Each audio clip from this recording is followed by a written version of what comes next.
Bienvenidos al curso de juicio electrónico, amparo electrónico y juicio federal en línea.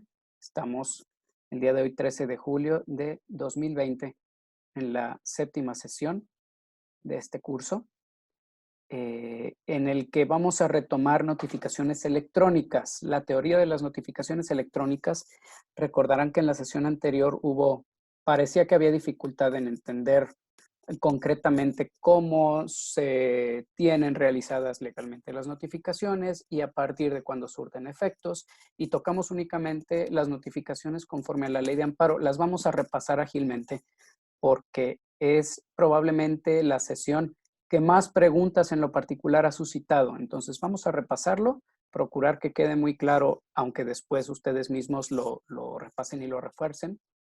Y además, en lo que tiene que ver con notificaciones electrónicas, juicio federal y acuerdo 12-2020, ya solicité al diseñador que incluyera calendario, ¿no? Un calendario siempre es mucho más fácil entenderlo para todos los que somos más visuales o que de algún modo no estamos familiarizados con la forma de notificaciones en línea, que sí de algún modo introdujo nuevas reglas que hay que tener en cuenta. Entonces, vamos nada más rápidamente a recordar cómo son en la ley de amparo.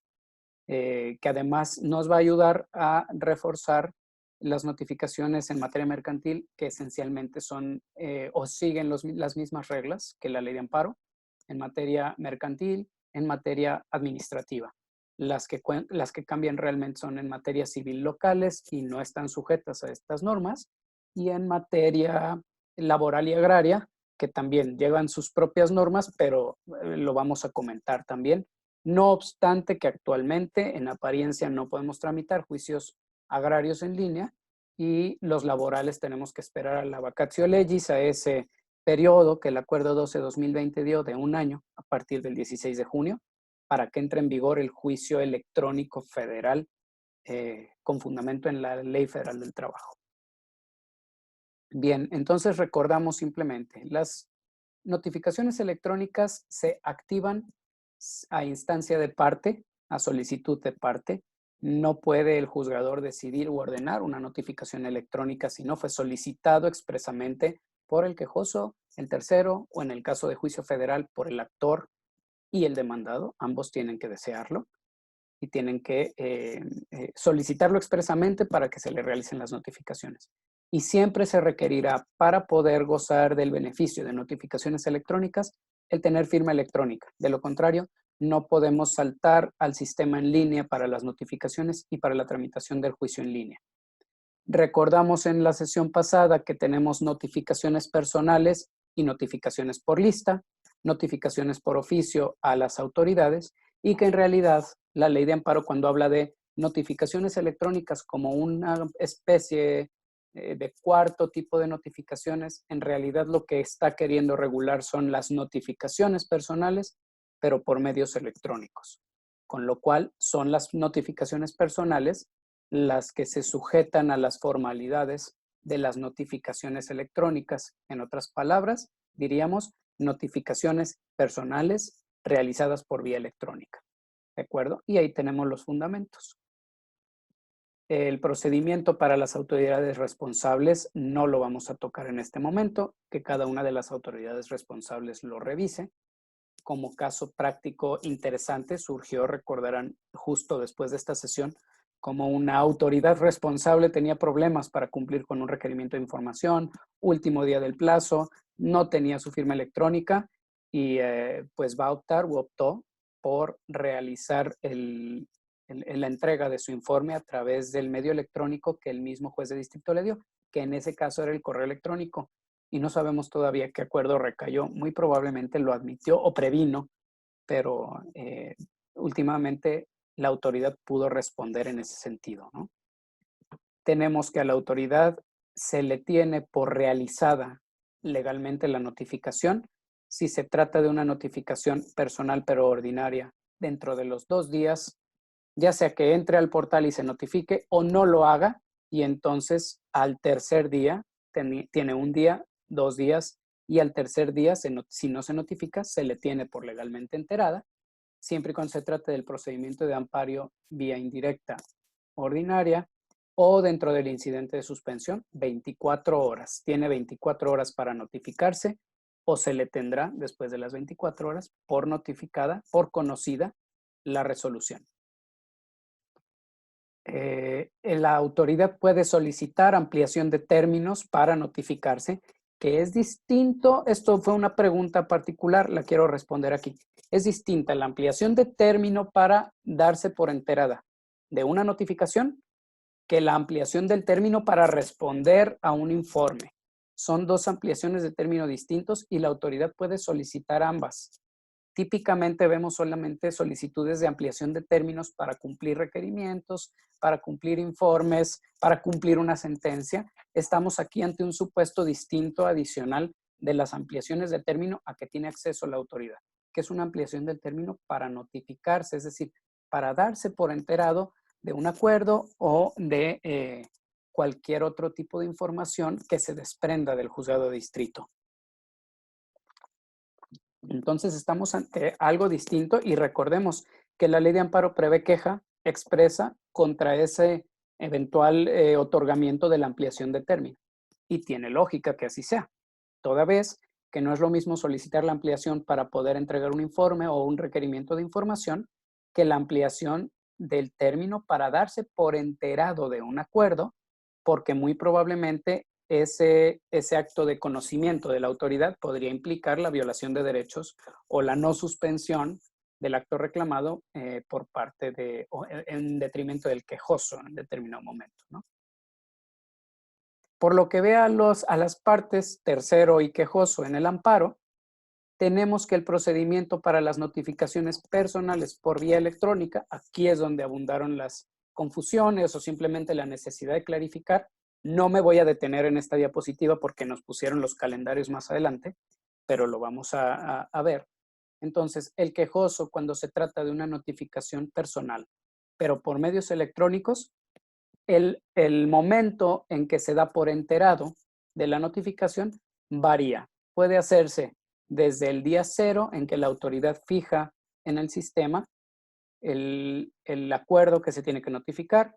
Puede hacerse también en el día siguiente, que sería el día 1 del plazo de 2 días, que marque el artículo 30, fracción 2. Puede hacerlo en el día 1 o en el día 2. Y entonces ese es el plazo ordinario que tiene el quejoso o el tercero para entrar al sistema y generar la constancia de notificación. Y la notificación se tendrá por legalmente hecha, es decir, por conocido el acuerdo, en el momento en que se genera esa constancia. Día 1, día 0, día 1 o día 2. En el caso del incidente de suspensión, día 0 o 24 horas siguientes. ¿Y qué ocurre si no lo hace dentro de los 2 días o dentro de las 24 horas? Entonces el acuerdo se tendrá por conocido al tercer día, después de fijada el acuerdo respectivo al tercer día en una notificación dentro del procedimiento de amparo ordinario, o en este caso después de las 24 horas sería al día 2.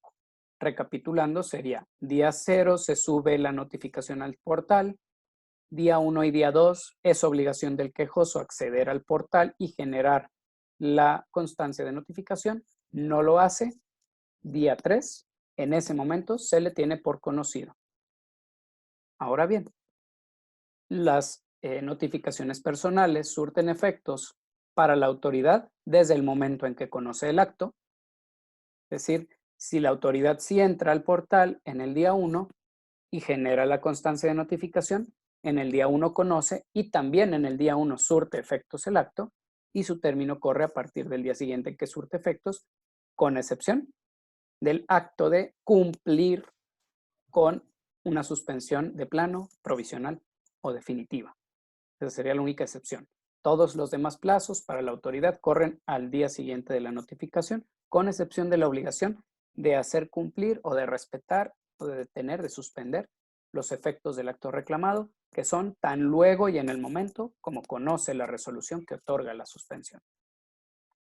Por lo que ve al quejoso y al tercero, todas las notificaciones surten efectos al día siguiente de conocidas. Luego, si se realiza la notificación conforme a la fracción tercera, artículo 21, es decir, el quejoso entra dentro del plazo que la ley le impone como débito procesal, un día 1 o día 2, En el momento en que realiza la notificación y genera la constancia, entonces en ese momento se entera y le surte efectos. Esa es la gran diferencia respecto de las notificaciones en el sistema impreso, ¿sí? Le surtirá efectos en el mismo momento en que conozca del acto. Si no entra dentro del día 1 o dentro del día 2, entonces la notificación, es decir, sin constancia, fracción segunda del artículo 31, entonces se le tendrá por notificado y surtiendo efectos al tercer día. 1 y 2 no entraste, no generas constancia, nos vamos a la fracción segunda. El día 3 se te tendrá por notificado y también, es decir, por enterado y también por surtiendo efectos la notificación de que se trate. Por lo tanto, en el supuesto de más amplio término, de más amplio plazo en beneficio del quejoso o del tercero, pues el acto reclamado, perdón, la constancia, la notificación, el acto que se nos está notificando, ya sea una prevención para cumplimentar información, una prevención para hacer valer alegatos en una eventual causal de sobreseimiento, de lo que se trate, el término comenzará invariablemente a correr cuando lo más amplio al cuarto día. Día 0, el juzgado sube un acuerdo. Día 1 y día 2, obligación del quejoso generar constancia, fracción tercera del artículo 31. No lo hace. Día 3, se le tiene por conocido y por surtiendo efectos la notificación, es decir, el acuerdo. Y al día 4, invariablemente, le surtirá, le correrá, le empezará a correr término como día primero el acto de que se trate. Hasta ahí vimos la clase pasada. Eso es las notificaciones conforme a la ley de amparo. Ahora bien, a partir de aquí, el acuerdo 12-2020 prácticamente retoma ese sistema, solo que vamos a ver los fundamentos, y recordemos que a partir de este momento en el acuerdo, este tipo de notificaciones electrónicas lo que rigen no son los momentos en que surten efectos las notificaciones, sino el momento en que se tiene por conocido el acto que se está notificando, el acuerdo que se está notificando, el aviso, el correr traslado, etcétera, etcétera. Eso es lo que regula el acuerdo 12-2020. En el acuerdo 12-2020, teóricamente no tenemos obligaciones sustantivas, pero en la práctica muchas de ellas podrían considerarse como tales.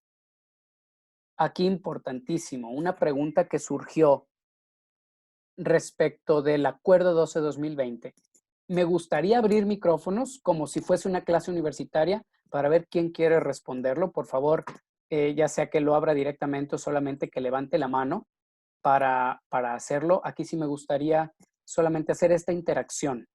Parece de perogrullo, pero no lo es. La pregunta que llegó fue, ¿qué sucede si consideramos que el acuerdo 12-2020 violenta derechos? O sea, teóricamente no impone obligaciones sustantivas, pero ¿cómo impugnamos, cómo eventualmente impugnamos el acuerdo 12-2020 en cualquier artículo, fracción u obligación que nos impone?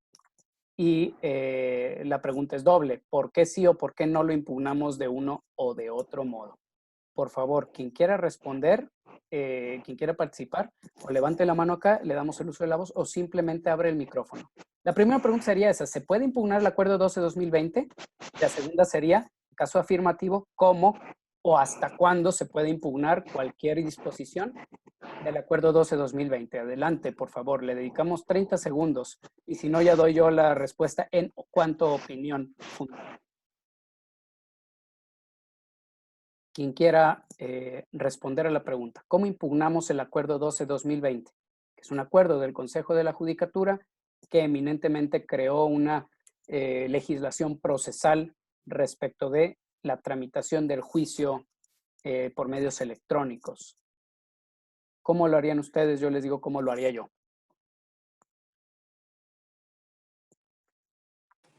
Se vale equivocarse. Mediante amparo. Adelante, abogado, por favor. Mediante amparo. ¿Y qué sucede, licenciado, si nos aplica? Tenemos 15 días para impugnarlo. Tú te irías por amparo, licenciado, y a lo mejor te encontrarías con que el juzgado de distrito ante quien presentaras el amparo te respondería que está imposibilitado para resolver porque es una causal de improcedencia el juicio de amparo contra cualquier acuerdo surgido del Consejo de la Judicatura Federal, ¿te acuerdas? Sí, sí, desde luego, pero entonces ya se hacen valer los recursos para que se llame al órgano directamente que promulga la ley, ¿Qué sería? la Cámara, digo, el Congreso de la Unión. No, porque aquí el acuerdo, recordemos, surge del Poder Judicial, del Consejo de la Judicatura. Aquí el Congreso de la Unión no intervino. No, pero es el órgano con el que dicta las leyes. Ok, de acuerdo. ¿Alguna otra? La licenciada Sara, abre el micrófono, licenciada. Ahorita vamos a hacer un foro abierto, porque se va a dar, ¿eh? Gracias, abogado. Regálanos tu nombre, por favor, licenciado. CBC.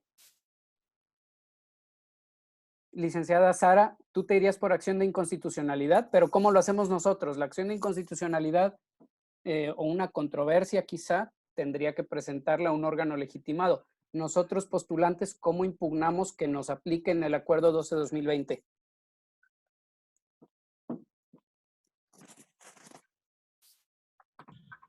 Eh, Gracias, licenciado Efren, adelante. yo considero que el amparo es improcedente por lo que usted estaba diciendo ahorita. Sin embargo, no recuerdo cómo se llama el recurso internamente dentro del Consejo de la Judicatura en contra de los acuerdos emitidos por el Pleno y que últimamente esas resoluciones pueden ser recurridas a la Corte. ¿Y tú te irías por ahí, abogado? Ahorita que veamos por qué lo comento, cuando bajemos al tema de las notificaciones por el acuerdo, ahí es donde va a estar el meollo del asunto de las violaciones procesales realizadas por cualquier juzgado de distrito. Tú te irías ahí se llama queja administrativa, es el equivalente de la queja administrativa, pero únicamente impone responsabilidad administrativa y la resuelve el órgano interno de control del Consejo de la Judicatura. Pero en mi opinión no nos alcanza, ya sea ni para modificar un acuerdo en un juicio de amparo que haya fundado en el acuerdo, y por supuesto no nos alcanza para que eventualmente se dejara sin efectos parte de la ley. Simplemente en caso de que pudiera proceder, pues se impondría una sanción administrativa al o a los consejeros por haber emitido ese acuerdo. No sé si están de acuerdo conmigo, repito, ahorita es foro abierto porque la realidad es que en aplicación de el impugnar el acuerdo 12-2020 va a ser básico. ¿Alguien más? Bien, les voy a dar mi opinión, a ver si la comparten. El acuerdo 12-2020 es irrecurrible desde el punto de vista del amparo indirecto, en mi opinión, por esto que comentaba. Porque al ser un acto del Consejo de la Judicatura, no solo por ley de amparo, sino incluso por competencia constitucional, es improcedente el amparo contra cualquier acto o acuerdo emanado del Consejo de la Judicatura Federal.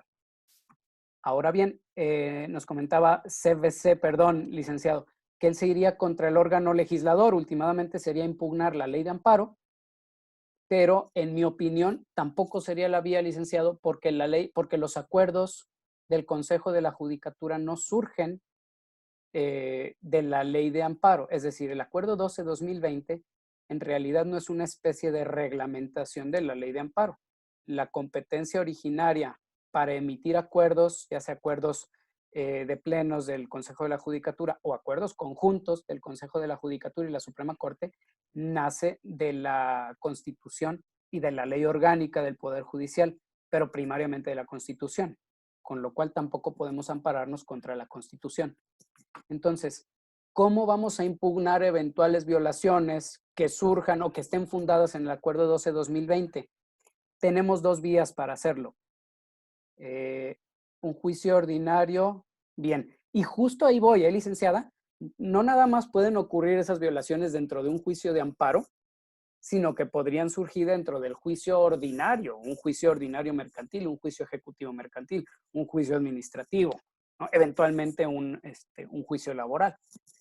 Pero de nuevo, estamos ante la misma problemática. Al tratarse de una legislación procesal emitida en calidad de acto material, como un acto legislativo, pero en realidad es un acto formal del Poder Judicial de la Federación, del Consejo de la Judicatura, sería irrecurrible mediante amparo, independientemente del acto de aplicación donde se dé. Entonces, la forma de impugnar el Acuerdo 12-2020, si se da la violación procesal dentro de un juicio de amparo, indirecto o directo, tendríamos que analizar. Si es una violación, por supuesto sería procesal, pero que causa afectación material a derechos sustantivos, entonces nos iríamos por la queja. El recurso para hacerlo sería la queja. Ay, ya me estoy adelantando a la sesión de queja, pero creo que era venía muy ad hoc aquí. Si se trata de una violación procesal, pero que eventualmente tiene afectación material a derechos sustantivos dentro del juicio de amparo, la forma de impugnarlo, como cualquier violación material a derechos sustantivos en amparo, sería la queja. Y nos resolvería la queja un tribunal colegiado o, dependiendo del tipo de violación, podría inclusive atraerlo a la Suprema Corte o el colegiado solicitar a la Suprema Corte que ejerza su facultad de atracción. Ahora bien, si se tratara de una violación no material, no a derechos sustantivos, únicamente una violación procesal, tal sería el caso en la mayoría de las situaciones de una notificación electrónica, por ejemplo, dentro de la resolución de un incidente de nulidad de actuaciones. La forma de atacar la legislación sustantiva es a través del recurso de revisión, es decir, contra la sentencia definitiva del amparo en amparo indirecto, o eventualmente del amparo directo en ese recurso de revisión extraordinaria. Ahí tendríamos que hacer valer esa notificación o ese acto procesal violatorio de nuestras defensas, violatorio de derechos humanos, violatorio del debido proceso en el juicio de amparo, y tendríamos que atacar tanto la violación misma como, por supuesto, si consideráramos que se trata de un acto violatorio que encuentra su defecto en la redacción del Acuerdo 12-2020, lo tendríamos que atacar por ese medio. Por la queja, si es dentro del proceso del amparo y causa afectación material a derechos sustantivos, o en el recurso de revisión, como lo haríamos a manera de seguir la cadena de legalidad en un juicio ordinario. Esa sería la forma de atacar, en mi opinión, ya sea los actos de aplicación del Acuerdo 12-2020, actos violatorios, o inclusive la constitucionalidad misma de alguna redacción, de alguna disposición del Acuerdo 12-2020, que por supuesto tendría que ser aplicada en el juicio. Entonces, en mi opinión, este es un acto materialmente legislativo, formalmente jurisdiccional, que escapa a muchísimos supuestos, inclusive no está previsto el cómo impugnarlo de forma directa, por ejemplo, en cuanto a su sola entrada en vigor, por lo que estamos comentando, porque ordinariamente sería el amparo o la acción de inconstitucionalidad también, perdón, la controversia constitucional en determinado momento, quien habría tenido la oportunidad de promover, por ejemplo, una controversia constitucional habría sido el Poder Legislativo Federal, Cámara de Diputados o de Senadores, que hubiera levantado la mano y dijera, oye, Poder Judicial, no puedes tú emitir una legislación procesal que rija a todas las materias. Últimamente es una competencia originaria del legislador, Cámara de Diputados y Senadores, ¿no? Y sin embargo, hasta ahorita no han promovido una controversia constitucional. Una acción de inconstitucionalidad, pues no es una ley en sentido estricto, entonces probablemente no procedería. Pero nosotros particulares, así sería. Si en el amparo somos víctimas de violaciones fundadas en el Acuerdo 12-2020 o inclusive que emanen de la inconstitucionalidad del Acuerdo 12-2020, queja o revisión. Ahora bien, ahorita que veamos también en cuanto al juicio ordinario federal, dice la licenciada Ivonne, un juicio ordinario, es muy probable que la violación procesal ocurriría dentro de un juicio ordinario. Pensemos en un ordinario mercantil en el que estamos obligados por el principio de definitividad a hacer valer, a preparar el amparo eventualmente, ¿no? A hacer valer todas las violaciones procesales. ¿Qué ocurriría si esa violación procesal que va a ser cometida, va a ser aplicada por un juzgado de distrito resolviendo materia mercantil, materia civil federal, es el que nos aplica el acuerdo, nos aplica el acto de afectación fundado en el acuerdo? Si fuera un ordinario mercantil, tendríamos primero que promover la revocación, por ejemplo, o apelación, dependiendo del caso, cuantía, acto de que se trate, pero vamos a pensar revocación o apelación. Vamos a pensar que fuera una apelación preventiva. Eventualmente tendríamos que presentar la apelación contra la sentencia definitiva y en vía de agravios hacer valer esta afectación, independientemente de si es o no es sustantiva. El tribunal de alzada, en este caso un tribunal unitario en materia civil, puede resolver o puede no resolver y declararse incompetente por tratarse de una violación constitucional que versa sobre constitucionalidad del acuerdo mismo, y entonces eso eventualmente sería materia de un amparo directo que probablemente el colegiado que resuelva, por lo que vea este agravio, se iría directamente a resolver la Suprema Corte de Justicia. O sea, para las violaciones materiales a derechos sustantivos en un juicio ordinario, tendríamos el amparo indirecto, ¿cierto? Esa sería la vía. Así como que si la violación ocurre en el amparo contra derechos sustantivos, nos iríamos a la queja, en un procedimiento ordinario federal, nos iríamos al amparo indirecto, que iría también a resolver un unitario, pero eventualmente tendríamos que presentar revisión porque el unitario eso es lo que diría. No procede el amparo indirecto contra las resoluciones del acuerdo 12-2020 por tratarse de un acuerdo materialmente jurisdiccional emitido por el Consejo de la Judicatura Federal, y entonces revisión contra ese amparo indirecto, y entonces ahí podría resolver ya un colegiado que probablemente lo mandaría a la corte. En esa vía yo no sé si llegaríamos a la revisión, es la que sugería el licenciado CVC, irnos siempre al amparo indirecto y luego a la revisión, y para que lo resuelva la corte. Ahí ya dependería de la corte si atrae y resuelve la revisión y genera una excepción absoluta a esa causal de improcedencia. Podríamos lograrlo, cualquiera de las dos vías creo que son válidas en cuanto a intentarlo, pero les digo, mi opinión es que para este caso y para esta legislación procesal concreta tendríamos que seguir cadena de legalidad. Si estamos en amparo, queja contra la aplicación del acuerdo o revisión de la sentencia, en donde haríamos valer en agravios. Si estamos en un juicio ordinario, tiene que ser forzosamente el amparo indirecto para poder agotar definitividad, pero mi opinión es que se sobreseería, y entonces en el amparo directo y la revisión al amparo directo sería la vía para acceder a la corte para revisar si un acuerdo del Consejo de la Judicatura Federal puede o no ser atacado o impugnado mediante amparo indirecto. Realmente sobre eso versaría un eventual estudio de constitucionalidad. El primero que lo haga, por favor, nos lo comparte, ¿no? Y luego nos comparte también el expediente para ver cómo lo resuelve la Corte. Pero esas van a ser las próximas impugnaciones que tengamos respecto de violaciones procesales en los juicios federales en línea, ya sean amparos o juicios federales. Les digo, mi opinión que se va a la segura, realmente es jugar a la segura, creo que es seguir la cadena de legalidad.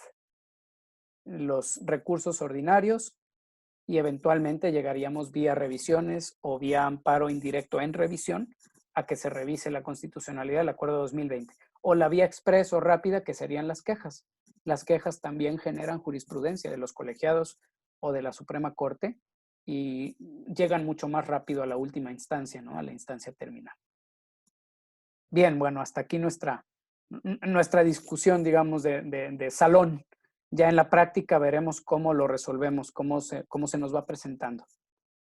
Bien, notificaciones con base en el acuerdo 12-2020. El acuerdo, artículo 18, por favor, espero que lo tengan a la mano.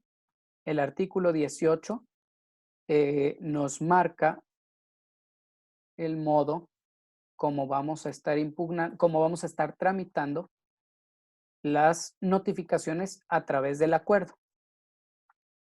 De hecho, artículo 18, ahí está.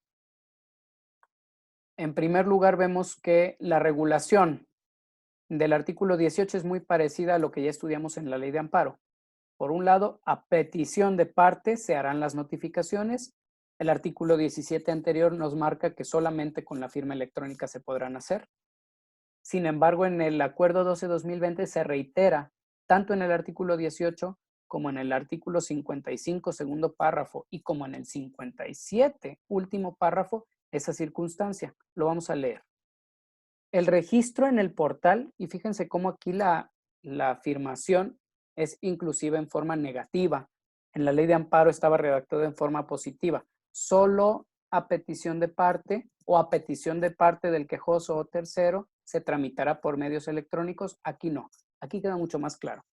El registro en el portal, es decir, obtener nombre de usuario y contraseña, no implica la consulta de los expedientes electrónicos en los que la persona tenga interés, ni tampoco la práctica de notificaciones electrónicas de resoluciones judiciales, pues ello depende de que así lo haya solicitado quien cuente con capacidad procesal para ello. Recordemos que aquí ya yo se los mostré, existe la primera violación procesal si el juez de distrito ordenara, por ejemplo, la primera notificación, la no interposición de la demanda, y ordena la notificación por medios electrónicos a través de, como lo hizo conmigo en el amparo que promovimos aquí mismo y que salió el acuerdo 3 días después, a través del correo electrónico, porque el acuerdo decía, toda vez que es el correo electrónico que el quejoso tiene asociado a su nombre de usuario y contraseña. En aquel amparo yo no solicité la práctica de notificaciones electrónicas de las resoluciones judiciales. Fue el juzgador quien de forma oficiosa interpretó que por el hecho de yo solicitar acceso al expediente electrónico y por otorgar mi nombre de usuario, en automático podía ordenarme una notificación personal, 1, por medios electrónicos, y 2, además, por una vía que ni siquiera está contemplada en el Acuerdo 12-2020, esto es, a través del correo electrónico, lo cual no genera certeza ni certidumbre de que lo recibí, no genera un acuse de recibo de la notificación electrónica. Entonces, ya de entrada aquí vamos a ver muchas violaciones procesales. Cuando nosotros no hemos solicitado la habilitación de notificaciones electrónicas, pero el juzgador decida que sí se nos realizan y además decida el modo, y eso causará eventualmente afectaciones, pues porque perderemos plazos o términos para ejercer, por ejemplo, una queja contra la no admisión o una revisión, eventualmente, de una sentencia en un incidente, ¿no? Entonces, eso es lo primero que hay que tener en cuenta. El artículo 18 así lo estipula, pero vámonos también al 55, párrafo primero. Artículo 55, primer párrafo.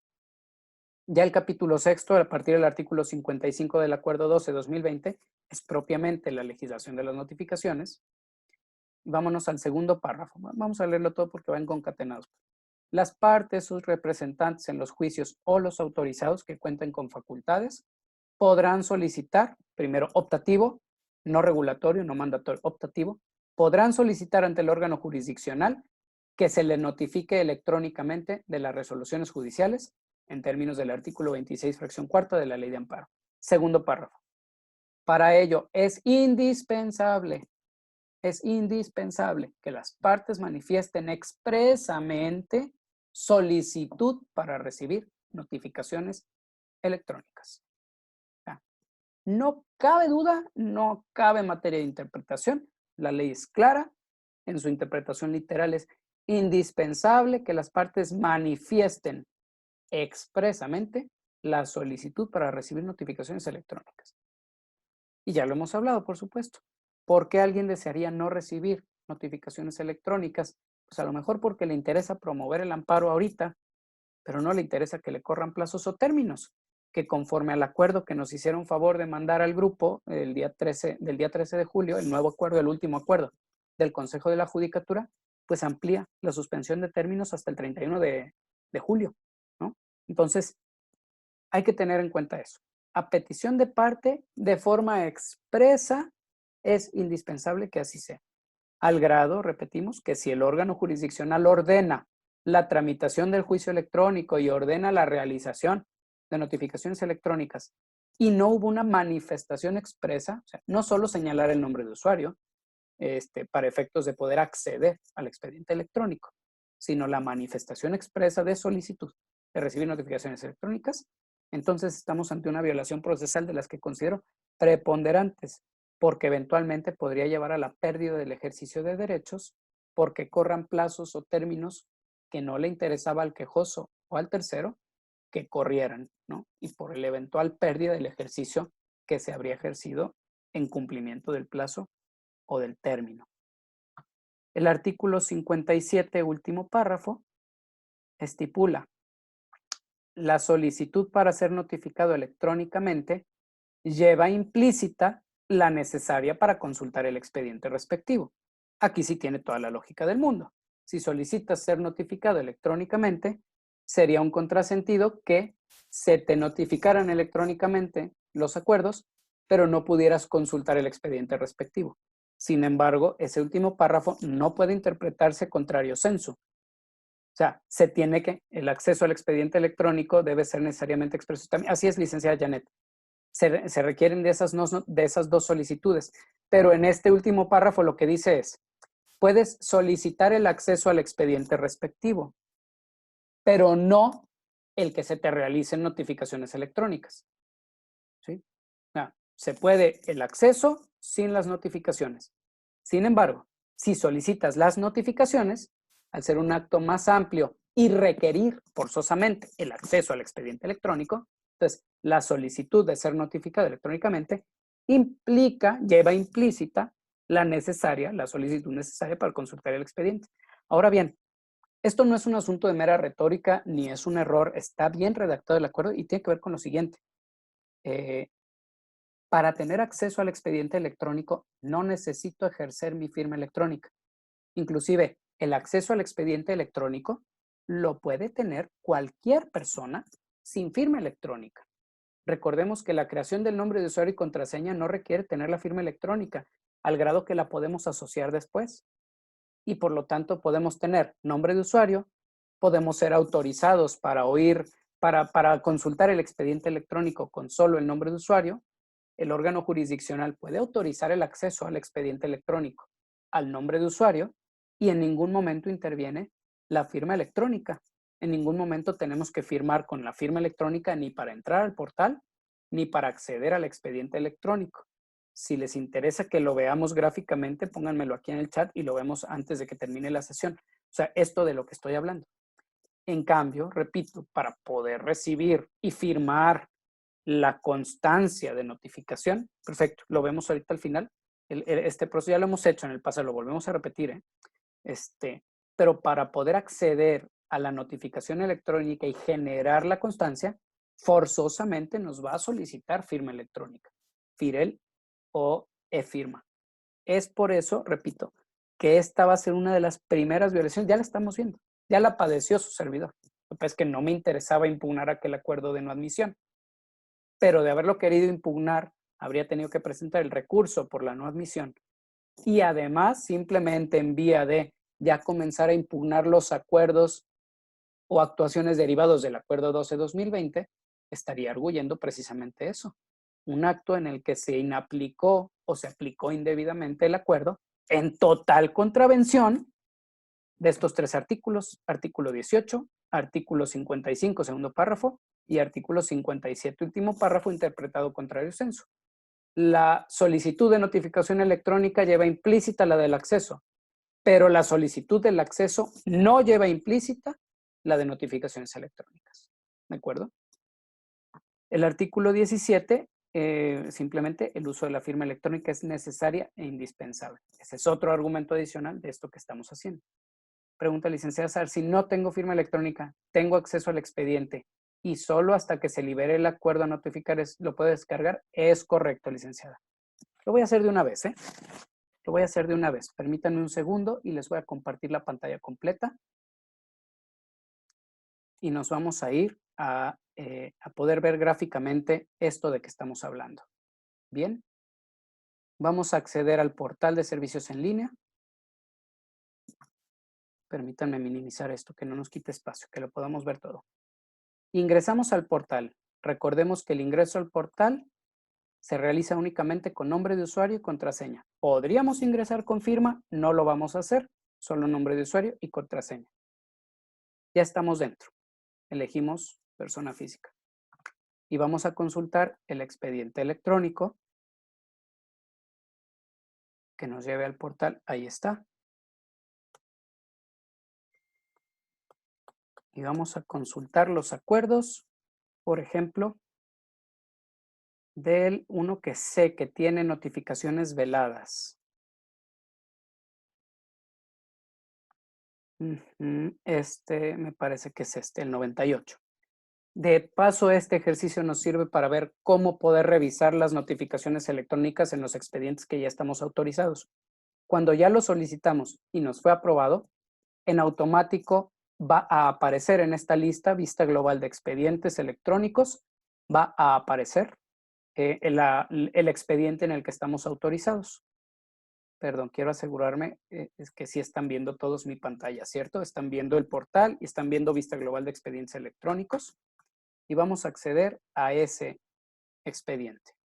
Es un amparo indirecto. Picamos en el ojito. Bien, no era este. Voy a regresarme para asegurarme de cuál es el expediente que estoy buscando, que sé que tiene notificaciones, acuerdos no notificados, que eso es lo que estamos buscando. ¿De acuerdo? Sería este expediente. Amparos administrativos. Sería el 68-2020. Entonces lo voy a buscar expresamente. 68-2020, me lo presenta. Presiono en ver expediente electrónico, es el ojito, presionamos. Bien, ahí está. Ahí en pantalla pueden ver que yo puedo descargar del lado izquierdo. Estos son las promociones que ya sea el quejoso, en este caso servidor, o la autoridad responsable ha estado presentando. Archivo, promoción, la fecha de presentación del archivo. Y de este lado tenemos los acuerdos recaídos a cada una de las promociones. Pueden ver aquí cómo hay acuerdos que puedo descargar de forma directa, pero hay acuerdos pendientes de notificación.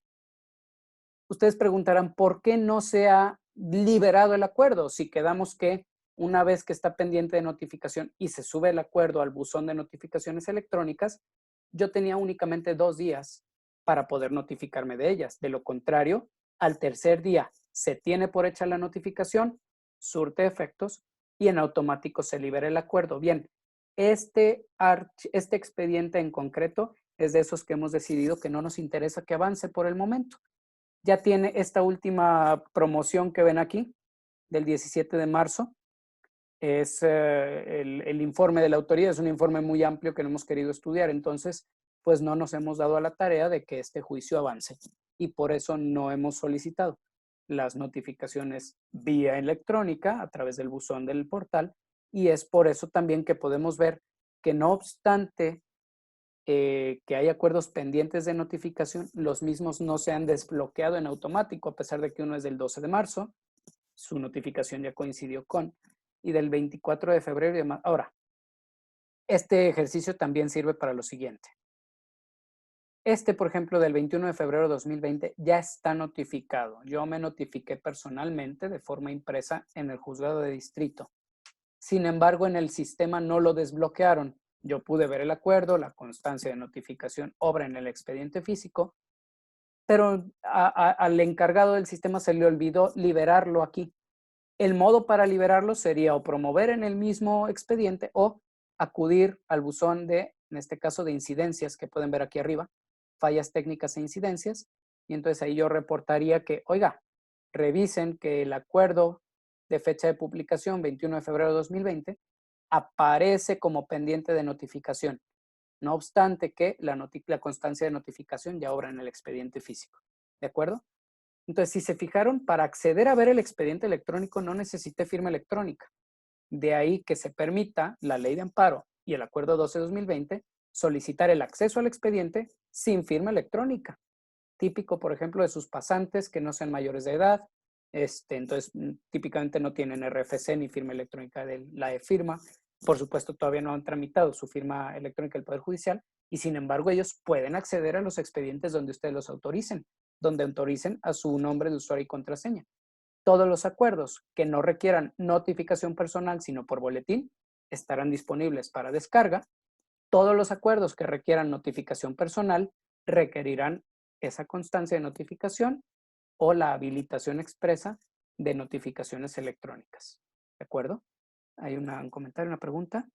¿Puedo observar el informe justificado al entrar al expediente electrónico? En efecto, licenciada Janet, mire, si no me equivoco, del 17 de marzo es el informe justificado. Lo voy a descargar en el escritorio. ¿Sí? Cuando veamos la siguiente clase, la integración del expediente electrónico, veremos qué sí y qué no se integra al expediente electrónico en el portal. En este caso, este es el informe justificado de la autoridad. ¿De acuerdo? Y le recayó un acuerdo que se ordenó notificar y, sin embargo, como no corren plazos ni términos, pues todavía está corriendo el plazo para ampliar la demanda de amparo contra este acuerdo. Bien, vamos a cerrar y regresar a la presentación. Ahí está. Entonces, de nuevo, a petición de parte, y no lo puedo estresar suficiente, las notificaciones electrónicas son a petición de parte, a petición de parte, a petición de parte. Continuemos. Ahora bien, vamos al artículo 36 del Acuerdo 12-2020. Este es, estamos aquí, perfecto.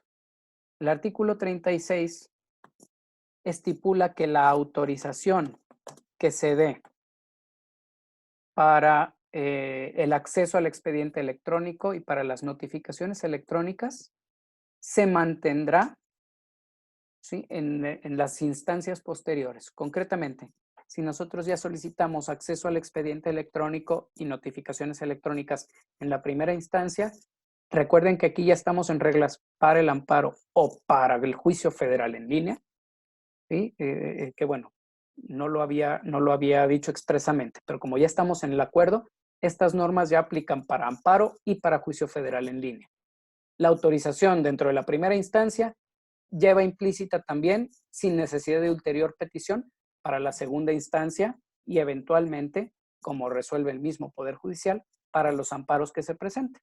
En un ordinario mercantil, solicitaríamos el acceso al expediente electrónico y notificaciones electrónicas y cualquier eventual apelación ya tendríamos la autorización ante el unitario e inclusive ante el colegiado, o si se trata de violaciones que impliquen amparo indirecto, pues ya tendríamos esa autorización ante el juez de distrito y eventualmente el unitario que llegue a revisar, ¿no? Perdón, el colegiado que llegue a revisar el amparo de que se trate. Entonces, cuando éstas incluyan la evidencia cripto, esto todavía no, aquí está. Es el último párrafo del artículo 36. Los permisos otorgados para la consulta de expedientes electrónicos y para la práctica de notificaciones se conservan en cualquier instancia o incidente.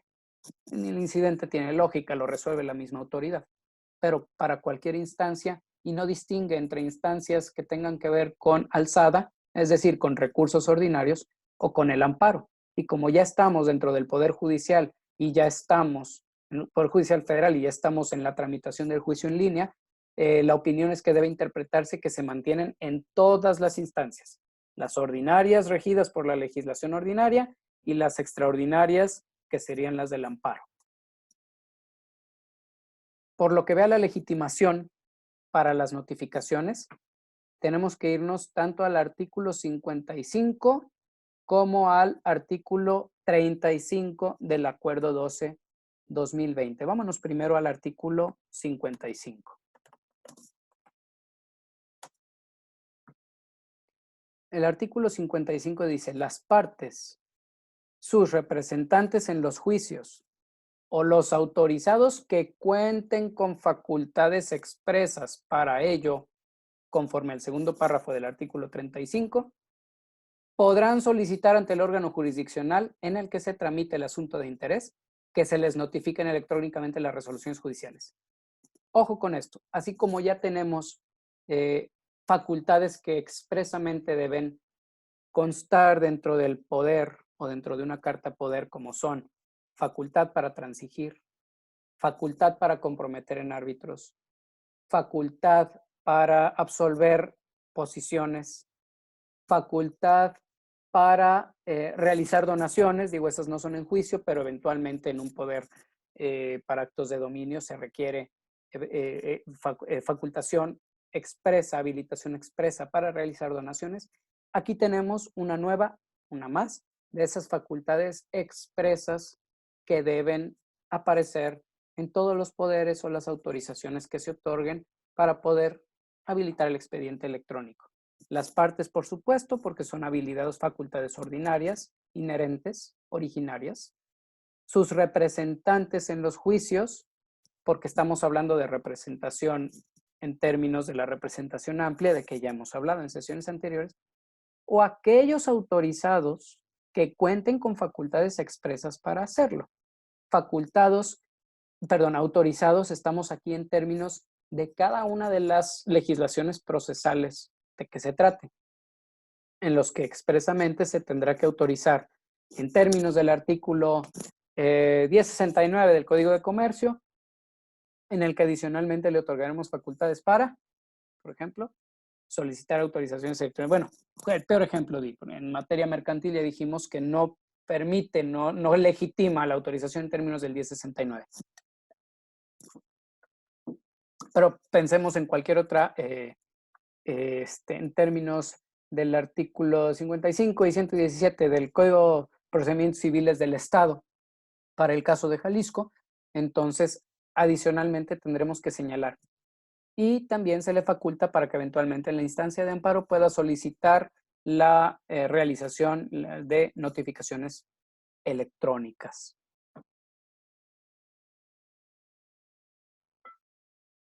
Ahora bien, quiero que leamos el último párrafo del artículo 55 del Acuerdo 12-2020. Parece que se contrapone con el primero que acabamos de leer, el del artículo 36 respecto de la multiinstancialidad. Dice ese párrafo, la solicitud expresa para recibir notificaciones vía electrónica realizada en el expediente principal o de los integrados, con motivo de los recursos, únicamente surtirá efectos en él o en los expedientes respecto de los cuales se formule dicha solicitud. Parece que tuviéramos una contradicción, pero en realidad estamos frente a una paradoja. Recordemos que las paradojas son contraposiciones aparentes, pero no contradicciones. Entonces, cuando el artículo 55, último párrafo, dice la solicitud para notificaciones electrónicas únicamente surtirá efectos en el expediente en que se solicite o en aquellos en cuales se formule la solicitud, se está refiriendo al expediente de origen, ¿sí? Es decir, si yo solicito la autorización electrónica para el expediente 85/2020 del índice del primer juzgado de distrito en materia administrativa, primer circuito, esa autorización se realizará y se entenderá únicamente respecto del expediente 55/2020 del índice del primer juzgado de distrito, etcétera, etcétera, y no respecto de ningún otro expediente. Eso es a lo que se refiere el artículo 55, último párrafo, y después ya entraría lo que señalamos en el artículo 36 del mismo acuerdo, que una vez que se realiza la autorización en ese expediente 55/2020, se entenderá hecha para ese expediente y para todas las instancias que se deriven de él, ¿sí? Entonces regulan supuestos distintos, supuestos que involucran el uno por encima del otro. Digamos que en el artículo 55, último párrafo, estaría regulada ilimitada la autorización para recibir notificaciones electrónicas al expediente en que se actúa, y el artículo 36 regularía que esa autorización se haga extensiva a todas las instancias, pero solo de ese mismo expediente. Entonces, no hay contradicción entre ellos. No es que uno diga sí y el otro diga no, sino que son supuestos complementarios. Por su parte, El artículo 35 del acuerdo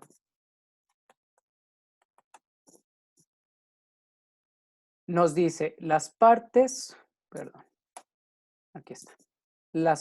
en un procedimiento jurisdiccional, por sí o por conducto de sus representantes legales, podrán solicitar para sí o para un tercero acceso al expediente electrónico, ojo, acceso al expediente electrónico, para lo que deben proporcionar nombre de usuario. ¿De acuerdo? La solicitud respectiva podrá formularse directamente por las partes o sus representantes, así como por las personas autorizadas en términos amplios, conforme a la legislación adjetiva correspondiente, siempre que se incluya expresamente esta facultad. ¿Qué nos está diciendo el artículo 35? Que si la legislación procesal aplicable a los autorizados en amplios términos es modificada con base en el Acuerdo 12/2020 para que se incluya la facultad de autorizar nombre de usuario y notificaciones electrónicas, entonces esa facultad se tendrá únicamente derivada de esa autorización amplia. Pero lo que en la práctica hasta hoy día ha sucedido es que ninguna legislación procesal ha sido modificada, con lo cual únicamente la ley de amparo, legislación procesal originaria, estaría involucrando esta facultad en términos del artículo 12 de la ley de amparo, y sabemos ya que el artículo 12 de la ley de amparo no nos faculta expresamente a solicitar la autorización de notificaciones electrónicas, porque así está redactada también la ley de amparo. Entonces, en la práctica, ¿qué tiene que suceder? Lo que ya hemos hablado. ¿Quién tiene que solicitar el acceso al expediente electrónico? Bueno, hoy, 13 de julio, lo tiene que solicitar la parte quejoso o su representante con facultades expresas en el poder, o representación con poder general judicial, facultades generales judiciales, y estaría dudoso, ¿no? Por la redacción que trae el Acuerdo 12/2020, ya que, como estamos hablando, tiene que ser una facultad expresamente otorgada, es decir, descriptiva, y tiene que aparecer en el poder.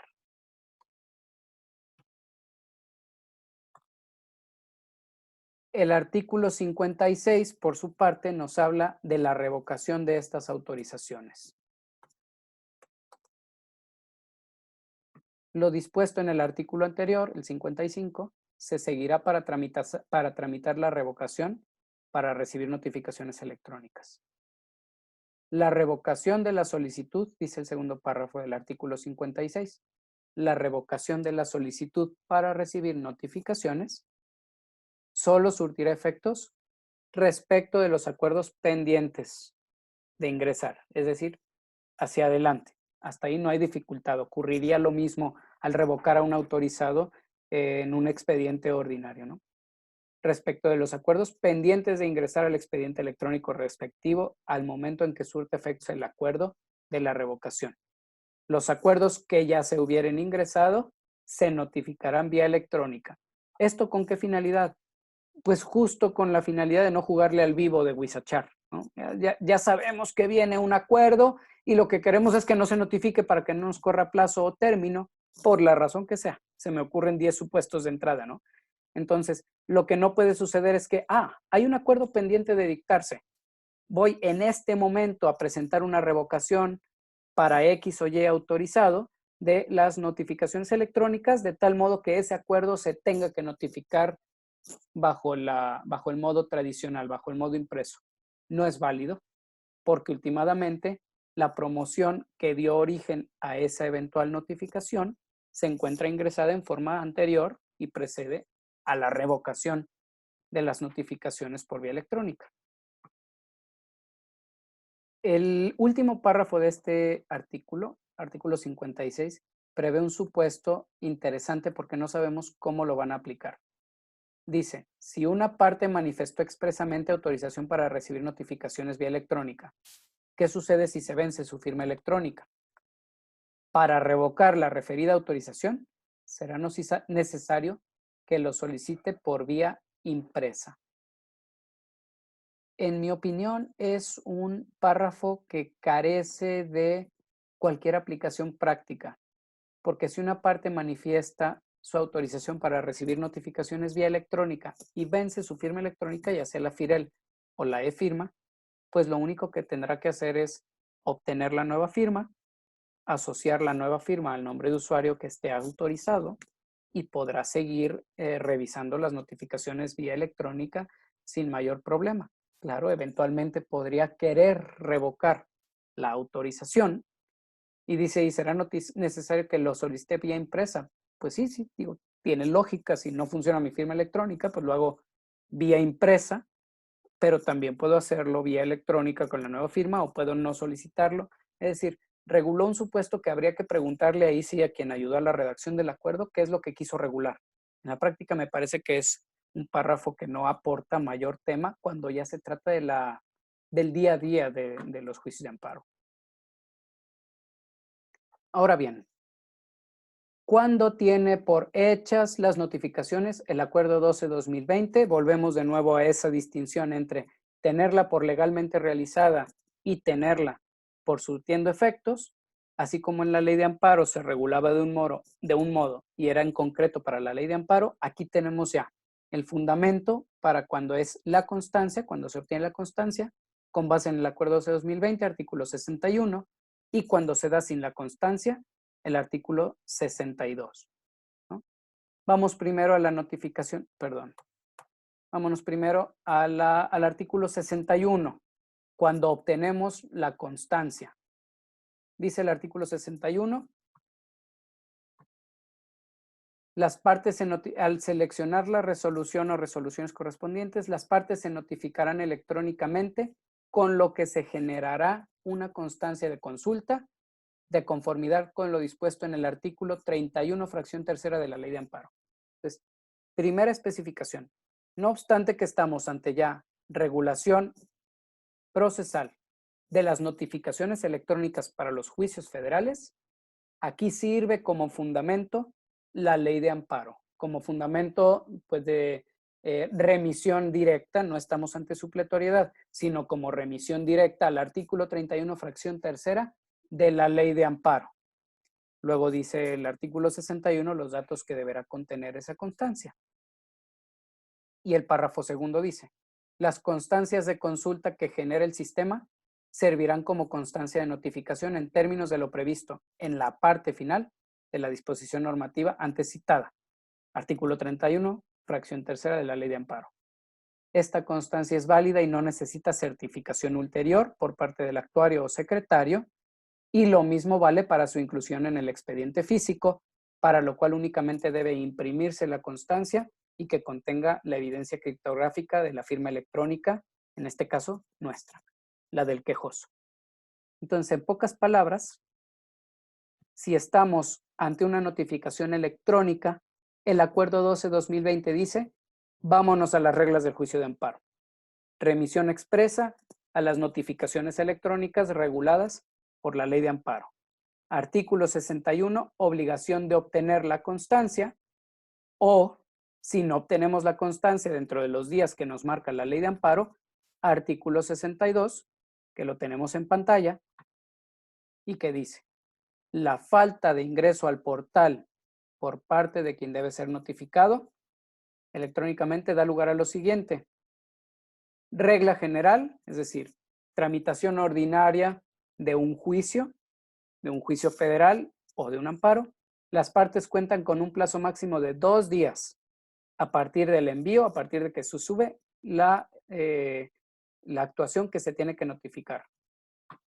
Como regla excepcional, está copiando lo que ya tenemos en la Ley de Amparo, las determinaciones dictadas en el incidente de suspensión.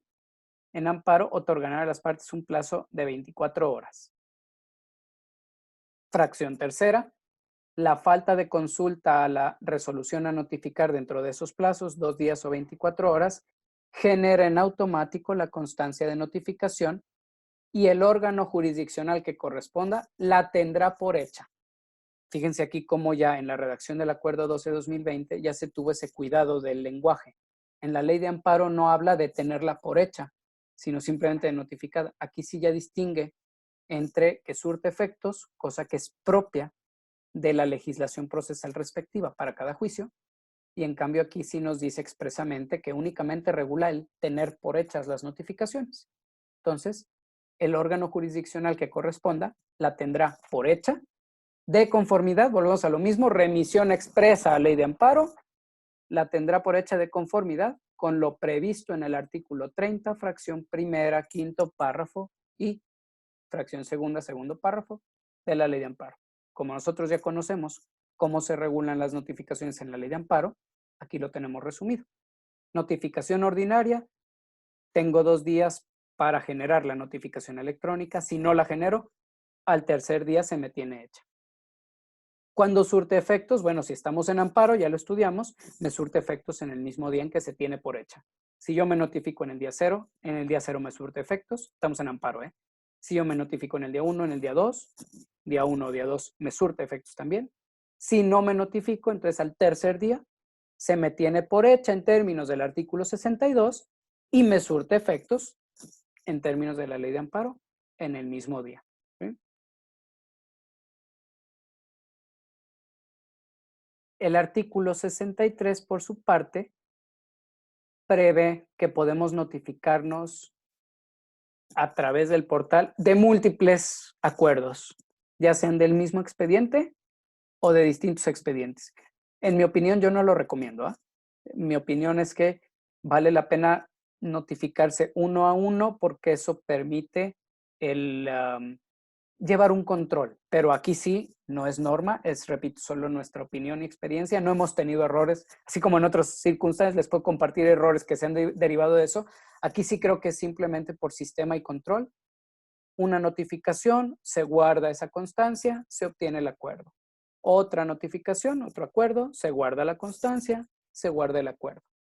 Pero el sistema permite, por ejemplo, para depurar algún expediente, podría ser, se me ocurre, o porque el manpower lo permite, o porque ya sé qué es lo que me están notificando, pues ya lo vi a lo mejor en el resumen, podemos en un solo acto y en forma simultánea realizar la notificación electrónica en múltiples expedientes de múltiples acuerdos o en un solo expediente de múltiples acuerdos. El sistema permite esa funcionalidad y deberá ser muy útil para los que manejan un gran volumen de expedientes y de acuerdos. Eso está regulado en el artículo 63. Los acuses contendrán, etcétera, etcétera. Y simplemente regula igual que en el artículo anterior, que es una notificación única, en este caso la múltiple, que deberá contener la información de cada juicio y de la fecha de cada acuerdo notificado, o de lo contrario esa constancia será inválida. ¿Cómo funcionan las notificaciones según el Acuerdo 12-2020 para la autoridad? Esencialmente igual que en la ley de amparo, simplemente están reguladas o previstas de forma expresa en el artículo 65 y artículo 67 del acuerdo. El artículo 65 estipula cuando exista convenio de intercomunicación o interconexión con un órgano del Estado. Fíjense con lo que mencionábamos, como es de oficio, las notificaciones se tendrán por realizadas cuando su sistema de gestión genere el acuse de recepción. Es cuando existe ya un convenio y ya está funcionando el sistema de interconexión. ¿De acuerdo? El acuse generado por el sistema de la responsable se registrará en el sistema electrónico del Poder Judicial con la misma información descrita, es decir, la información criptográfica. Ahora bien, el penúltimo y último párrafos sí tienen particularidades. Los órganos de referencia que sean señalados como responsables o terceros, o que de algún modo tuvieran intervención en los juicios, pueden ser notificados vía electrónica de cualquier resolución, cualquier requerimiento o comunicación, incluida la primera notificación, ¿sí? Pues la existencia de los servicios de interconexión actualiza el supuesto de excepcionalidad. En otras palabras, si ya existe convenio de intercomunicación como existe con el IMSS o el Infonavit o por supuesto con cualquier dependencia del Ejecutivo de la Administración Pública Federal de primera instancia, Congreso de la Unión, bueno, son legislativos, pero Congreso de la Unión, Cámara de Diputados y Senadores, Secretaría de Hacienda y Crédito Público. Aquí alguien preguntó en alguna de las sesiones anteriores con quién existe convenio de interconexión. En el portal del Consejo de la Judicatura Federal hay un apartado donde están todos los convenios de interconexión. De ahí deriva que cualquiera de estas autoridades responsables ya les aplica en forma automática lo que tiene que ver con las comunidades, bueno, automática, ¿no? Por Ministerio de Ley, en este caso por Ministerio de un Acuerdo, el tema de la recepción, aun de la primera notificación, de todo lo que tiene que ver con las notificaciones electrónicas. Y fíjense lo que dice aquí, un supuesto concreto de excepción respecto de cuándo se le tiene por recibida. Es el último párrafo del artículo 65. En estos casos, con acuerdo de interconexión, dichos órganos se tendrán por notificados a partir de que reciban la determinación. ¿Sí? A partir de que reciban la notificación.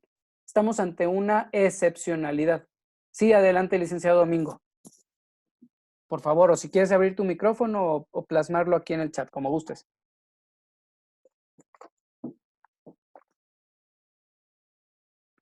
Bueno, sigo en lo que la redactas, licenciado, o si quieres abrir tu micrófono, como gustes. Imagino que a lo mejor la está redactando. Voy a seguir y ahorita la respondemos. Entonces, aquí estamos ante un supuesto de excepción porque habíamos dicho que a la responsable le surtirían dentro de 24 horas o 2 días, etcétera, etcétera. No le surtirían.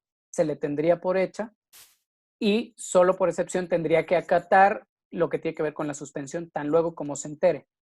Bien, si existe acuerdo de interconexión, aplica este último párrafo que es especialidad sobre generalidad de reglas. En estos casos, dichos órganos se tendrán por notificados a partir de que reciban la determinación a notificar. ¿Sí? O cuando para ellos se haya regulado la consulta, cuando la realicen mediante constancia, etcétera, etcétera, etcétera. Fíjense, aun ante la falta de consulta dentro de las 48 horas siguientes a partir del envío, con excepción de las del incidente de amparo, en cuyo caso es de 24 horas. Al respecto, dentro de las reglas previstas en los convenios respectivos, ojo con esto, no pueden establecerse plazos más amplios que los mencionados. Es decir, máximo 48 horas, 24 horas si se trata de suspensiones. Si los acuerdos quisieran prever plazos más amplios, no se puede. Estamos ante ley especial y una prohibición, pero recordemos que si estamos en materia a amparo, ahí sí, la autoridad puede solicitar mayor plazo para notificarse, atacable mediante queja. En cambio, en el juicio federal en línea, las autoridades no pueden, bueno, porque típicamente estamos hablando de autoridades únicamente en amparo o en juicio administrativo, pero si se fijan aquí al inicio de este artículo dice, todas las autoridades, aun las que actúen con calidad de terceros o que simplemente tengan que participar en el juicio, pero sean materialmente autoridades, se regirán conforme a este artículo y a este párrafo. Los órganos de referencia que sean señalados como responsables, como terceros interesados o que tuvieran intervención en los juicios, podrán ser notificados vía electrónica de cualquier resolución, con estas reglas especiales, porque lo que la ley está previendo es que tienen carácter material de autoridad, independiente de su forma de intervenir en el juicio federal de que se trate. Y únicamente en un juicio de amparo, en calidad de responsable, ahí sí, tienen acceso a ese beneficio de la ampliación del término. No así en el resto de los juicios federales. Ahora sí, licenciado Domingo, si la responsable no tiene acuerdo de interconexión, ¿cómo se tendría que hacer su notificación? Lo estudiamos cuando hablamos de la ley de amparo, licenciado. Si se trata de la primera notificación, el equivalente del emplazamiento, tendrá que hacerse por oficio, por cualquier medio que la autoridad responsable haya señalado, si es electrónico, por ejemplo, un correo electrónico interinstitucional, aunque no exista acuerdo, pero se tendrá por hecha con las reglas generales. 2 días para las ordinarias, 24 horas en un incidente de suspensión, se le impone la obligación de acceder al portal, ¿de acuerdo? Y a partir de ahí ya no tiene opción, todas el resto son electrónicas. Lo que este artículo 65 regula es un supuesto de especialidad en el que previo a la primera notificación ya existe acuerdo de interconexión. en cuyo caso la autoridad no tiene opción, no se le debe notificar por oficio, impreso o correo electrónico o llamada, y forzosamente le aplican las notificaciones electrónicas a través de los sistemas de interconexión. ¿Sí queda claro? Sí respondí a su pregunta. Perfecto. Licenciada Italia, estos acuerdos de interconexión significa que ya tienen designada una determinada área. Idealmente, licenciada, en la práctica no, porque yo le digo una autoridad responsable que no lo tiene y el acuerdo existe hace más de 2 años o casi 2 años ya, que es el Consejo de la Judicatura del Estado de Jalisco en cuanto al Supremo Tribunal de Justicia. Aquí en Jalisco, nuestro Supremo Tribunal de Justicia está regulado a manera igual que la Suprema Corte y el Consejo de la Judicatura. El Supremo Tribunal se rige por sus propios acuerdos y tiene autonomía respecto del Consejo de la Judicatura. Y entonces ya existe acuerdo de interconexión entre el Supremo Tribunal que resuelve la segunda instancia, la alzada en todos los juicios ordinarios, penales, civiles, mercantiles, familiares. Y no obstante existir ese acuerdo de interconexión, no existe ni portal ni existe medio para hacer valer amparo vía electrónica contra, por ejemplo, amparo directo, contra los acuerdos de los órganos jurisdiccionales del Supremo Tribunal. No existe el sistema, no ha habido presupuesto para implementarlo. Bueno, aunque no exista, este artículo no dice que tengan que existir los medios electrónicos. Este artículo dice, existe el acuerdo, en automático estamos ante este supuesto de especialidad respecto a la notificación de las autoridades. Si no existe un acuerdo, entonces nos vamos a la regla general de notificaciones electrónicas, que es primera notificación por oficio y ya después 2 días y 24 horas para que la autoridad acceda al portal. ¿Sí? En ese sentido, las autoridades que no han celebrado acuerdo de interconexión, pues tienen una especie de ventaja por encima de las que sí lo han celebrado. En la práctica, pues eso simplemente, la ventaja de la autoridad siempre redunda en perjuicio del quejoso, ¿no? Y cada vez más las autoridades ya van celebrando, bueno, cada vez más, pues ya, no digo que la práctica totalidad, pero sí me atrevo a decir que en materia federal, un 70-80% de las autoridades federales ya celebraron esos acuerdos de interconexión y ya se les notifica o ya les es aplicable el artículo 65 en este caso, que no existía, ¿eh? Este artículo 65 vino a crear obligaciones procesales adicionales, generó derechos para nosotros como quejosos o postulantes que no existían en la ley de amparo en la tramitación electrónica. Recuerden que la ley de amparo preveía 24 horas suspensión, 2 días notificaciones ordinarias. Aquí ya no. Aquí estamos ante un tercer supuesto de notificaciones de la autoridad en el que se les tiene por hechas y en la mayor parte, bueno, la ley de amparo también les surten efectos tan luego como se suben al portal por virtud del penúltimo y último párrafo de este acuerdo y de este artículo. ¿De acuerdo? Inclusive me atrevo a decir a este respecto, dentro de las reglas previstas en los convenios, no se pueden establecer plazos más amplios. Yo de pronto en la primera lectura que hice del acuerdo dije, ah, caray, eliminó una disposición legal, la de la ley de amparo, que decía que podían acceder a una ampliación de término, pero luego ya leyendo lo concreto y de forma más detenida, dice, ah, no, únicamente los que tienen acuerdos. Eso no le aplica a las responsables respecto de su derecho, es un derecho de la autoridad, atacable mediante queja, pero derecho de la autoridad de solicitar ampliaciones de términos, pero únicamente en los juicios de amparo, no así en los juicios federales. ¿Cuándo le surten efectos? Bueno, dependiendo de la ley procesal respectiva, y ya es donde estamos llegando para allá, ¿no? El artículo 67, por su parte, me agrada mucho, porque fíjense, dice, tratándose de asuntos tramitados a través del portal de servicios en línea, el supuesto de excepción previsto en la parte final del artículo 30, fracción primera, ley de amparo, que autoriza la práctica de las primeras notificaciones a las responsables no interconectadas. Esto en parte complementa la pregunta del licenciado Domingo. Mediante oficio digitalizado en situaciones de urgencia o emergencia, podrá permitir que el envío respectivo se realice mediante correo electrónico institucional, con oficio generado electrónicamente. Es decir, algo que se hacía jurisprudencialmente ya queda regulado en el acuerdo, que es la notificación a la autoridad en supuestos de urgencia mediante correo electrónico interinstitucional. ¿Es este el fundamento? No recuerdo, por favor, ahorita levante la mano, póngame quién fue. Fue una licenciada la que nos platicó el supuesto en que se encontraba su amiga autoridad responsable. Si el artículo 67 del Acuerdo 12-2020 prevé que la autoridad no interconectada puede ser notificada en casos de urgencia mediante correo electrónico, mi opinión es que como autoridad responsable, contrario sensu, también la autoridad en casos de urgencia, y una urgencia es el cumplimiento o el agotamiento de un plazo legal para cumplir, puede utilizar el correo institucional para rendir su informe.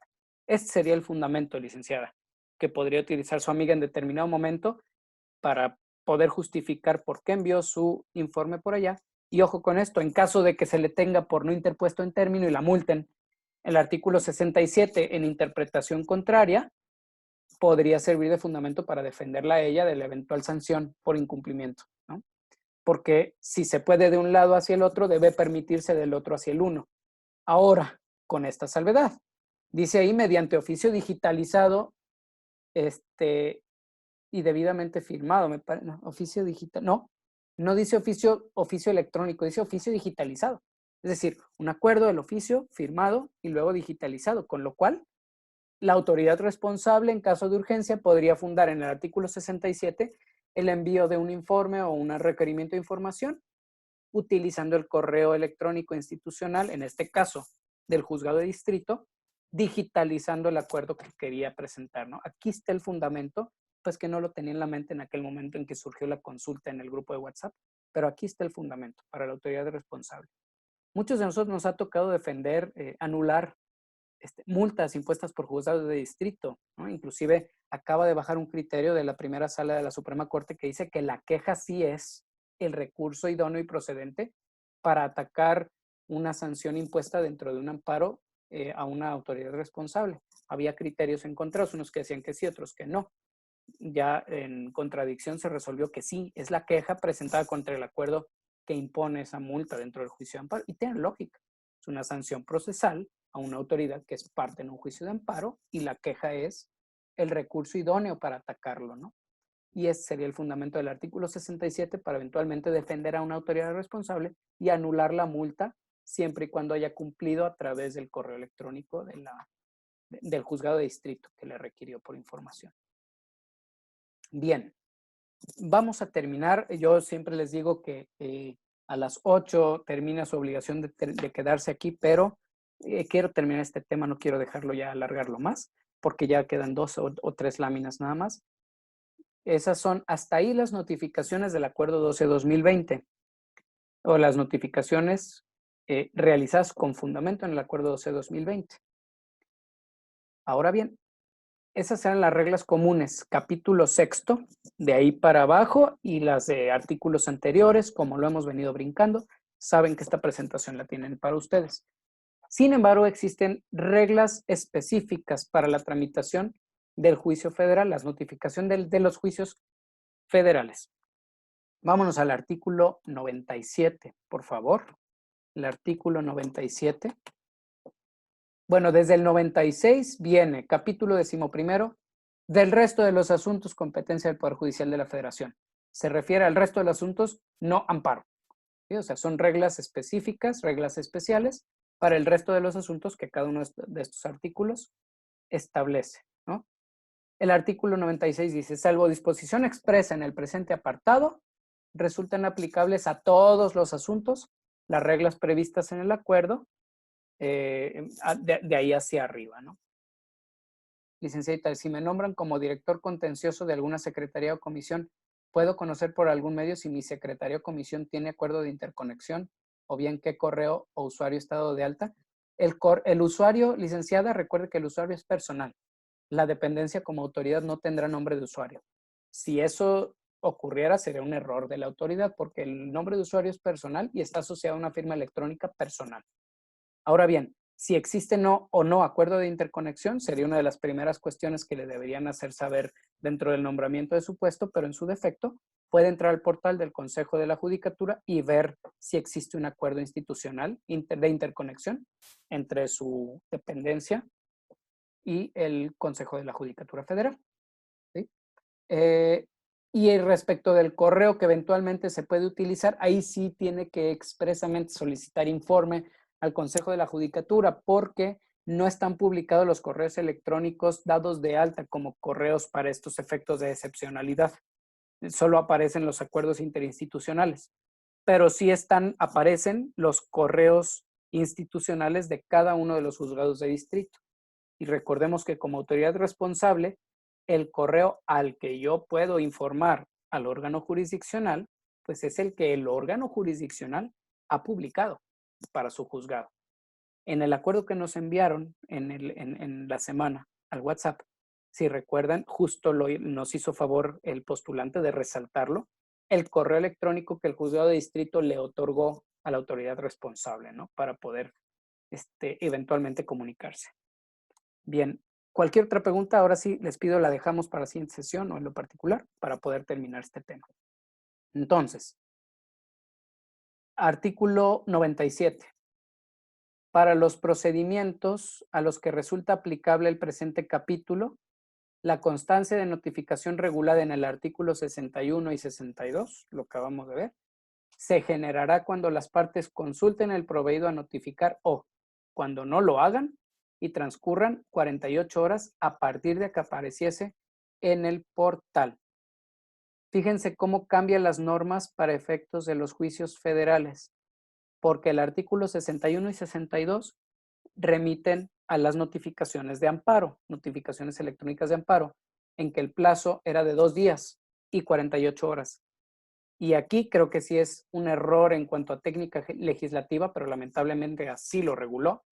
En lugar de hablar de 2 días, habla de 48 horas.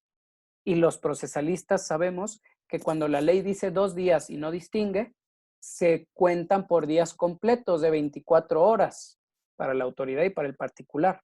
En cambio, cuando la ley habla de horas, se cuentan de momento a momento, con lo cual, para efectos de notificaciones electrónicas en juicio federal distinto de amparo, lo que antes eran 2 días completos hasta las 0 horas del día 2, en realidad se convierten aquí en horas de momento a momento, contadas a partir de que el órgano jurisdiccional fija el acuerdo a notificarse y este aparece en el portal.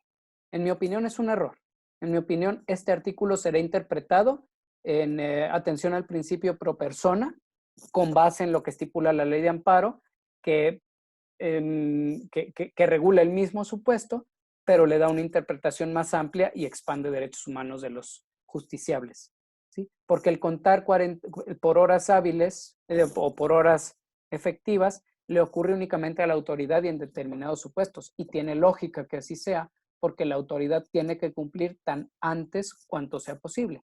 Pero para efectos de los justiciables, este artículo 97 causa que en los juicios federales las notificaciones o la constancia de notificación tengan que ocurrir dentro de las 48 horas a partir de que aparece en el portal.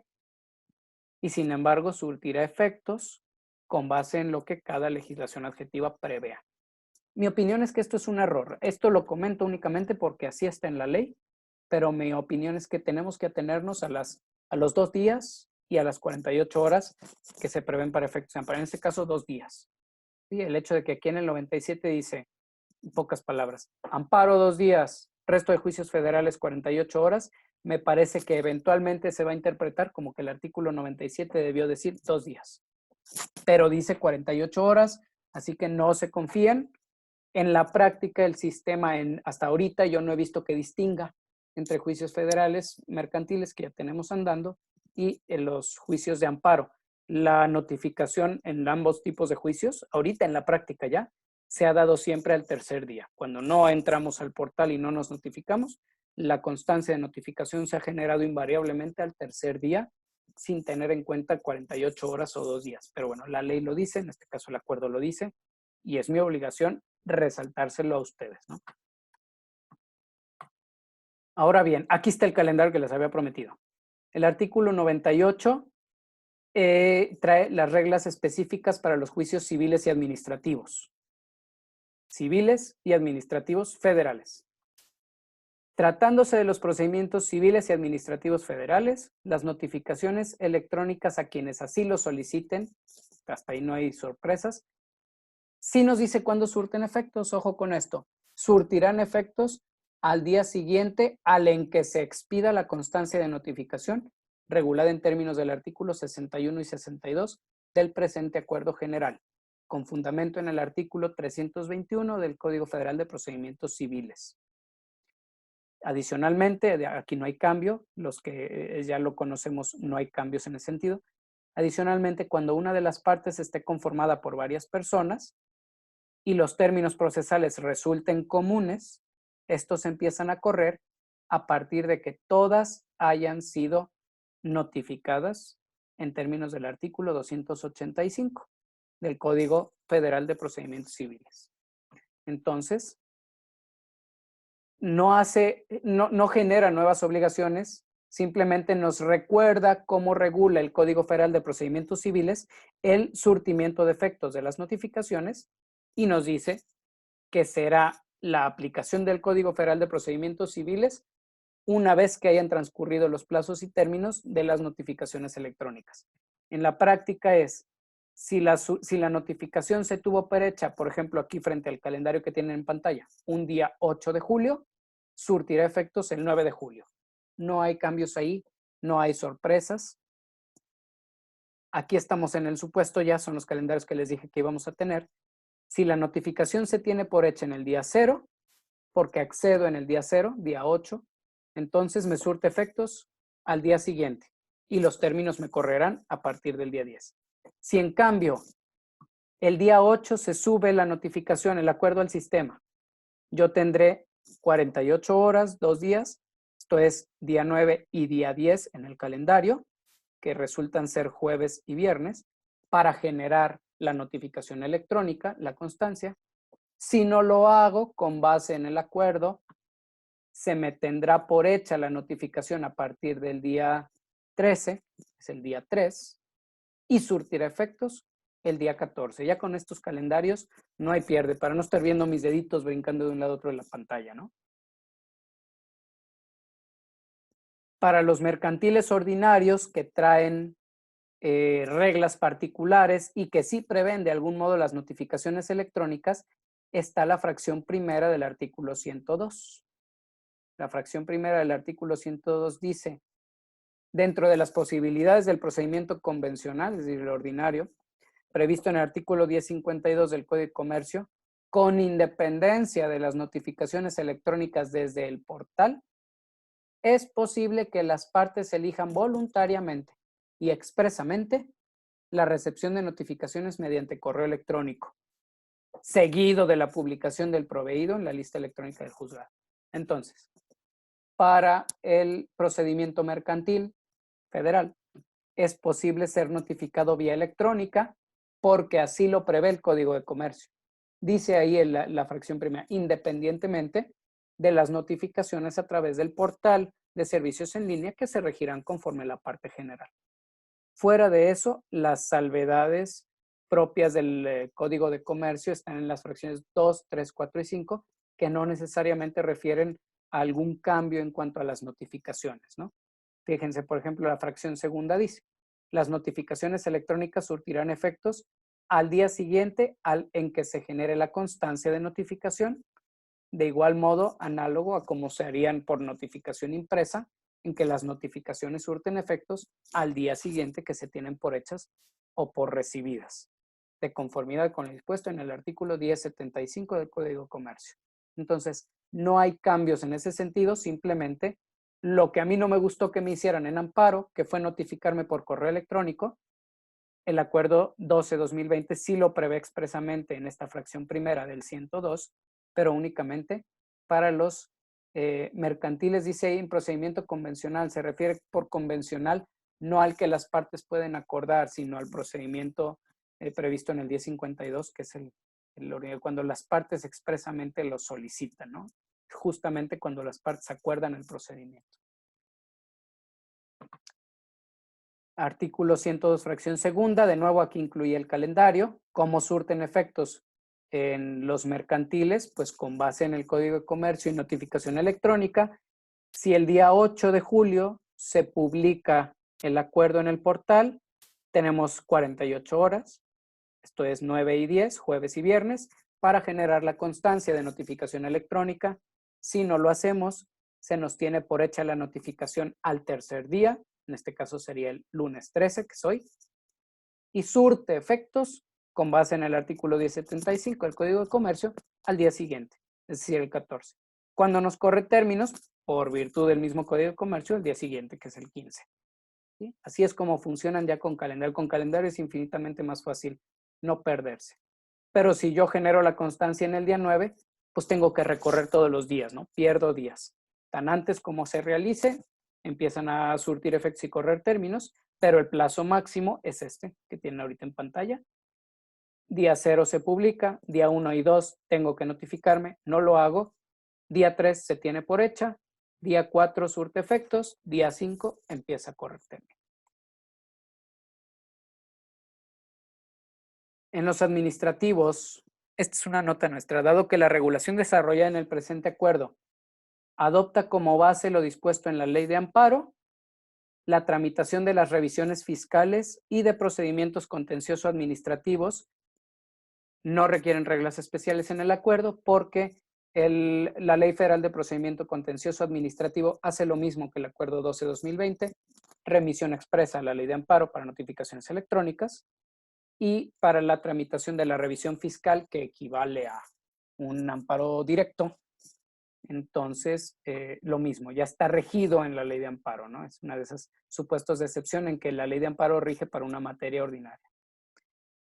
Licenciada Ivonne, ¿qué va a pasar cuando haya fallas en el sistema para poder enviar promociones o realizar consulta? De acuerdo, ahora lo comentamos. Ah, no, eso viene ya con el tema del expediente, licenciada, pero sí lo alcanzamos a comentar. Solo voy a cerrar esto y ya me quedo a resolver dudas. Yo no tengo prisa, solo dejamos de grabar. El artículo 10º transitorio nos dice qué sucede con las notificaciones en materia laboral. El Consejo de la Judicatura tiene un plazo de 1 año a partir de la publicación del acuerdo para incorporar un capítulo específico para la reforma en materia laboral. Y le da el mandato a la Dirección General de Asuntos Jurídicos y a la Unidad de Implementación de la Reforma para que se coordinen y presenten la propuesta al Consejo de la Judicatura antes de la entrada en vigor del sistema de justicia laboral. Entonces, en menos de 1 año tendremos un capítulo adicional para regular las notificaciones en materia laboral federal ya tramitada ante la jurisdicción del Consejo de la Judicatura Federal. Hasta aquí fue la lección que tiene que ver con notificaciones electrónicas. Voy a cerrar la grabación, quien tenga que retirarse adelante, y nos quedamos, creo que es importante, no le voy a poner límite, son las 8:15, pero vamos viendo si en 15 minutos podemos resolver, 8:30, todas las dudas que puedan surgir a este respecto.